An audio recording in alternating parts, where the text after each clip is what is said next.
Bonjour tout le monde, vous me manquez. Alors, suite à votre demande, je vous ai vraiment préparé les meilleurs exercices pour continuer à mobiliser vos épaules, à les renforcer de chez vous. À tout de suite.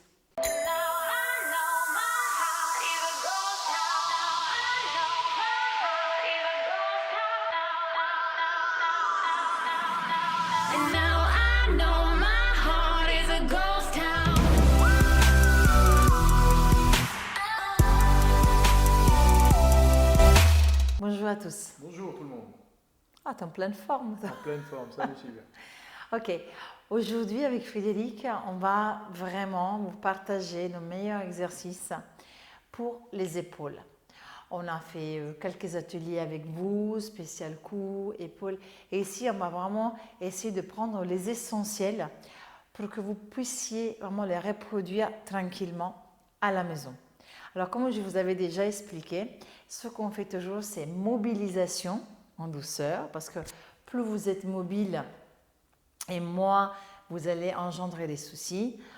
Puis on va renforcer et on va étirer. Ok? Bien, tu es prêt? Donc nous allons tranquillement. Alors, je vous conseille au départ de trouver une position, alors ou debout, qui fait que c'est bien parce que vous pouvez mobiliser des bouts et en même temps travailler votre posture, ou alors en position assise, par exemple sur un banc. Mais peu importe, même si vous êtes assis, n'oubliez pas les consignes de bonne posture. Mettez bien donc les pieds voilà, un peu plus larges que les hanches pour être bien stables et une bonne posture. Alors on va commencer par le premier exercice de mobilisation qui était la brosse. Ok, donc dans la brosse, on va imaginer de se brosser les cheveux. Allez-y, on va inspirer, amener une main le plus loin possible à l'arrière de la tête et on expire, on revient sur le côté. Et de l'autre côté, on inspire doucement et on expire. Alors, quand vous faites cet exercice, essayez de fixer un point devant vous ou de nous fixer. Regardez vers nous tout le temps. Parce que ce qui va se passer, c'est que vous allez inconsciemment abaisser le regard pour permettre à votre bras de passer plus facilement parce que peut-être vous avez une petite limitation de mobilisation, de mobilité. Donc allez-y, vous faites au moins 4, 6, mobilisation, brossage, ok, doucement vers l'arrière. Et puis on va faire maintenant l'exercice du t-shirt. Non, toi tu ne vas pas enlever ton t-shirt, mais c'est comme si on voulait enlever le t-shirt des bras avec les deux bras. Vas-y. On inspire doucement, on va derrière, puis un peu incline la tête en effet. Et c'est pas facile, hein? Donc inspirez, restez dans l'alignement, expirez, descendez. Ok, encore, on inspire doucement et on expire, très bien. Et encore, vous essayez de vous entraîner. Si celui-ci est un peu trop difficile, parce que là vous avez le poids des deux bras, ok, vous répétez le précédent hein, sur 6 répétitions, mais toujours avec un bon placement cervical. C'est vraiment très, très important. Parfait. Allons faire maintenant ensemble des circonductions. Ok, donc vous allez amener les épaules vers le haut, vers l'arrière et puis vers le bas. Et encore on revient vers l'avant, vers le haut, vers l'arrière et vers le bas. Ok, donc vous inspirez et vous expirez à la fin. Ok, gardez toujours une bonne posture. Inspirez et expirez. Très bien. Alors vous pouvez le faire celui-là, comme Frédéric est en train de le faire les deux en même temps, vers l'avant. Et puis vous pouvez revenir, vous pouvez faire 4 ou 6 fois vers l'arrière. Puis doucement, revenez vers l'avant en essayant toujours de maintenir le dos le plus droit possible. Ok, et on expire. Et à nouveau, on inspire, on part vraiment derrière et on fait tout le tour et on revient vers l'avant. Très bon travail. Ok, maintenant ce que nous allons faire, on va faire un petit exercice de mobilisation debout. Vous vous souvenez, j'en avais déjà parlé et ça c'est vraiment, je dois remercier Willy Ostens, donc kinésithérapeute, qui m'a vraiment briefé sur ça. On va travailler sur des PNF, sur des diagonales fonctionnelles. Alors Frédéric et vous-même, mettez-vous bien les pieds voilà, sous les hanches, bonne position. Alors on vous rappelle ici, on a le pouce vers le pubis en rotation interne. Ok, on inspire. On y va. Et en expirant, on monte, on va casser le poignet et on sort l'épaule le plus loin possible. Encore, rotation interne. Comme si on prenait quelque chose. On inspire. On y va. Et on expire. On sort l'épaule, on va en diagonale et on tire. Encore. Inspire. Très bien. Et on y va. Expire, sortez, tirez sur la diagonale, cassez le poignet. Encore une fois, inspire. Et expire. Ceux qui ont fait l'atelier avec moi, on a travaillé ce genre d'exercice très bien. Et on fait de l'autre côté. Inspire. Et ce sont des mouvements plus fonctionnels. D'accord? Vous voyez, on va travailler l'épaule sur tout le mouvement en spirale, rotation interne, externe. On va vraiment la travailler sur plusieurs plans. Ok, et encore. Très bien. On revient, on inspire, on a 2 diagonales, hein. Mais aujourd'hui, on va déjà travailler sur la première, c'est déjà très bien pour vous mobiliser. Ok, c'est la plus simple. Et puis, si ça va, on va essayer d'en faire 2-3 avec les 2 bras, qui fait que vous travaillez aussi sur la coordination. Prêt? Inspirez doucement, expirez, regardez devant, cassez les poignets, super. Inspire, on revient, on croise, rotation interne. On y va, on expire, grandissez, serrez le ventre, super. Et on reprend, inspire, sans arrondir le dos, expire, fantastique. Dernière fois, inspire, expire, très bien. Et on revient en position, fantastique. Ok, on peut se rasseoir hein, si vous voulez. Et maintenant, j'aimerais bien vous faire prendre conscience, et c'est bien parce qu'on fait un lien aussi avec la méthode Pilates, du placement scapulaire. Pourquoi? Parce qu'on a déjà expliqué que quand même l'équilibre entre les épaules, la nuque et la ceinture scapulaire est très important. Donc ça veut dire que quand on a un déséquilibre, c'est possible que voilà, les muscles de l'épaule, en particulier le sous-épineux, ils sont un peu enflammés, tendus, ou le trapèze, vous sentiez mal. Et donc le reste des muscles aussi, il doit être renforcé. Alors déjà, on va vous faire sentir les muscles autour de l'omoplate avec un joli exercice. On y va, donc comme Frédéric va montrer, on va placer les mains au-dessus de la tête sans trop baisser le menton.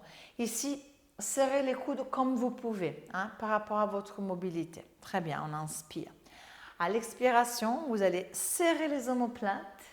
Imaginez que vous avez donc une plume entre les omoplates. Maintenant, vous gardez la plume entre les omoplates, vous allongez les bras sur les côtés. On inspire et on expire. On abaisse les bras en gardant ces petites plumes entre les omoplates. On recommence.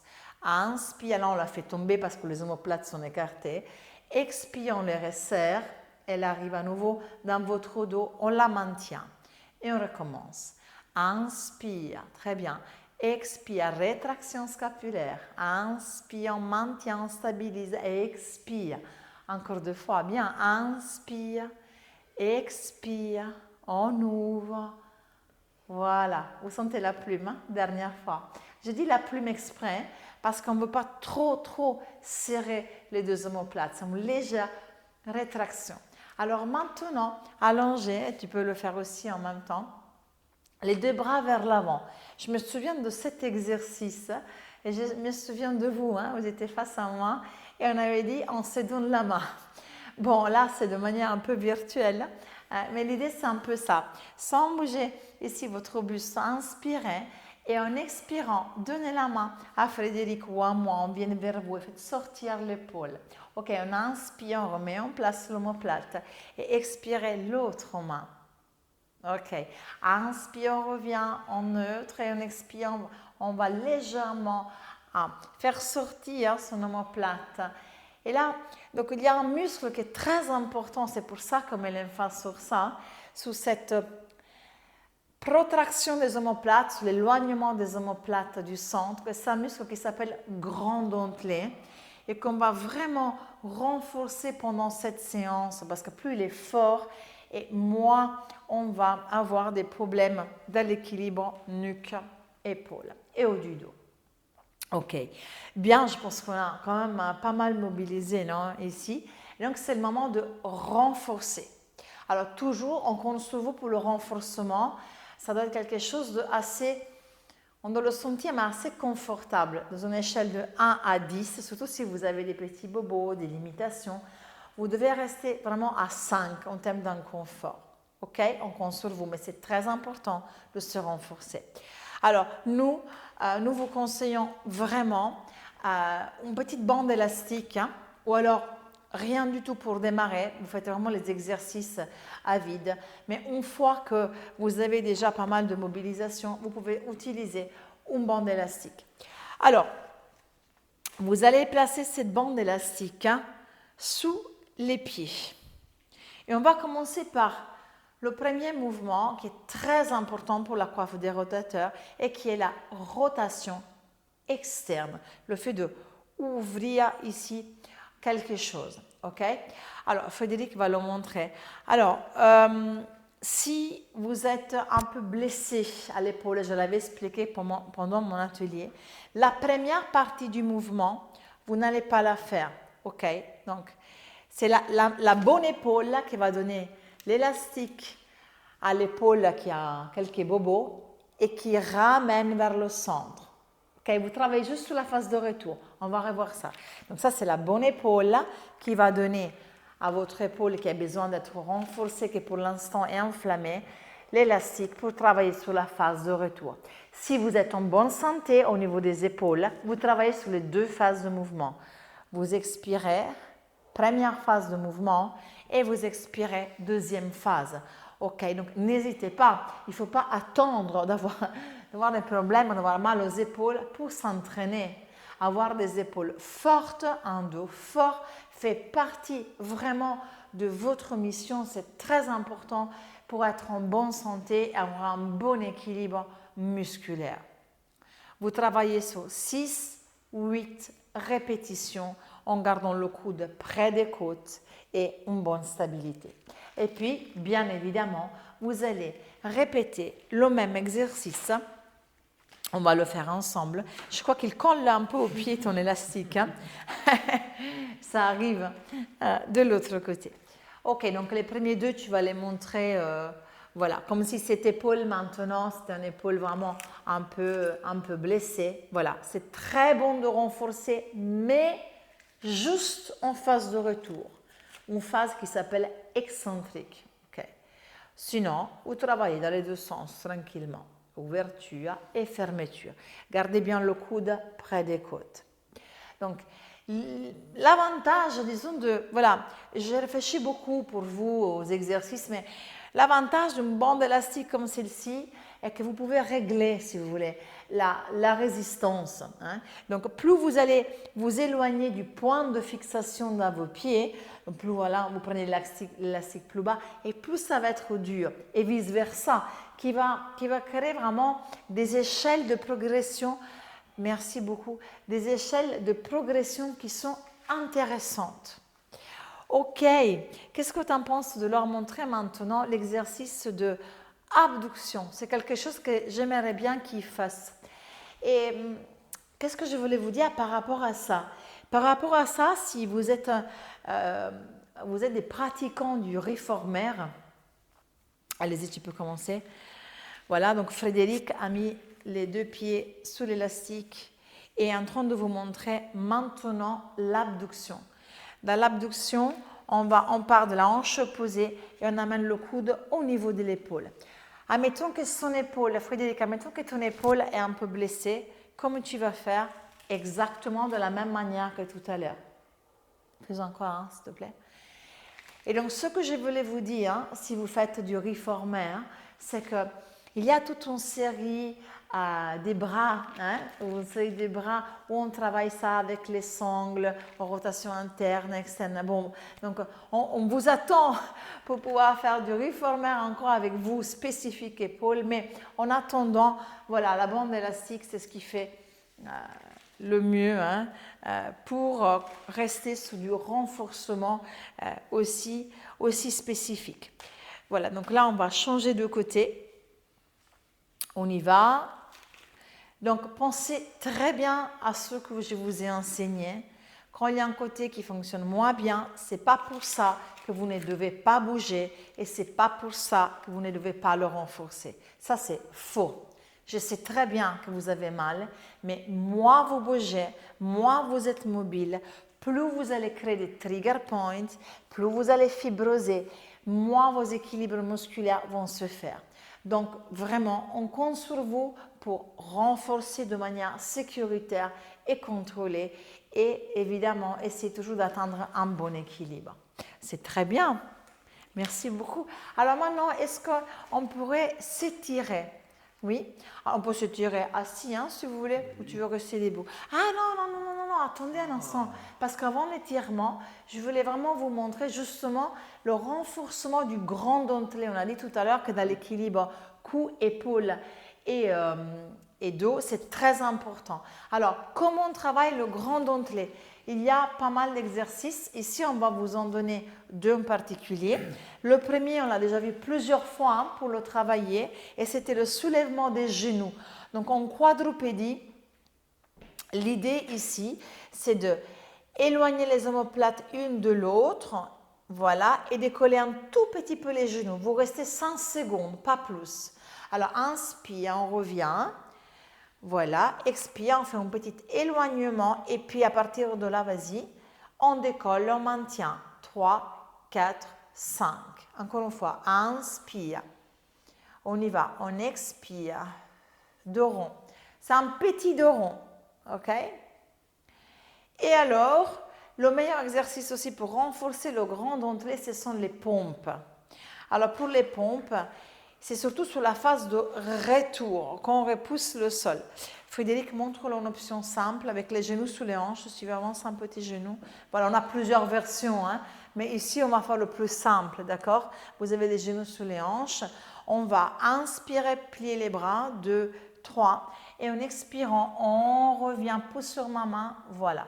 Et alors là, voilà, donc normalement, nous sommes d'accord, normalement, on va garder la stabilisation scapulaire jusqu'à la fin de la poussée des mains. Ce que vous pouvez faire de manière spécifique pour mettre un peu plus l'emphase sur le grand dentelé, c'est que vous pouvez juste arrondir un tout petit peu plus et donc écarter légèrement plus, voilà, vos omoplates en phase de poussée. Ok, si l'exercice des pompes est trop dur au départ, si voilà, vous avez mal, le poids du corps, ça fait un peu trop mal au niveau des épaules, n'oubliez pas que chez vous, vous avez un mur. Okay? Et donc, vous pouvez simplement, on espère, mais si, ils ne sont pas dehors. Et donc, vous pouvez faire l'exercice facilement contre un mur. Voilà, ça, je voulais vraiment absolument leur dire, le grand dentelé, parce que c'était une des clés qui m'a aidé quand j'avais vraiment mes problèmes d'épaule et de cervicalgie. Très bien. On va s'étirer? Ok. On s'assoit? Très bien. Alors, on va faire simple. On va faire que 2 étirements, mais voilà, les plus simples possibles. On y va. Le premier, vous allez donc attraper votre coude ici, vous inspirez.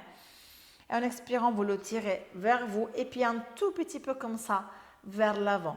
Et là, vous sentez, vous avez l'étirement qui est localisé sur cette partie de l'épaule. Ok. Alors, encore une fois, vous maintenez 2-3 cycles respiratoires, votre étirement sans stress. Et puis, vous sentez si vous pouvez aller un tout petit peu plus loin, aller toujours sous la seuil de la douleur. Et le deuxième, qui est le sous-épineux, donc on doit faire quoi, Frédéric? On doit tourner, pivoter la main. Donc là, vous allez sentir qu'il y a complètement une autre sensation. Le pouce vers le bas, vous avez vu? Ok. Et là, où on ressent l'étirement, Frédéric? Sur la partie plutôt à l'arrière ici et sur le côté. Ok, donc ça c'est vraiment un point aussi, un muscle vraiment qui est profond, qui est très important à étirer. Très bien. Et on va changer de côté. Alors ici, attention à ne pas surélever le trapèze, inspirez. Et en expirant, vous tirez vers vous et puis vous tirez comme ça vers l'avant pour étirer donc cette partie de l'épaule tout en gardant une respiration calme, ample, en vous détendant, en fermant les yeux. Nous ne sommes pas là. Si, nous sommes là, mais faites semblant que nous ne sommes pas là. Et puis, vous tournez donc le pouce vers le bas et la paume doit être vers nous. Hein? Attention, la paume vers nous. Hop. Et vous continuez à tirer avec cette main, sans bloquer toujours votre respiration.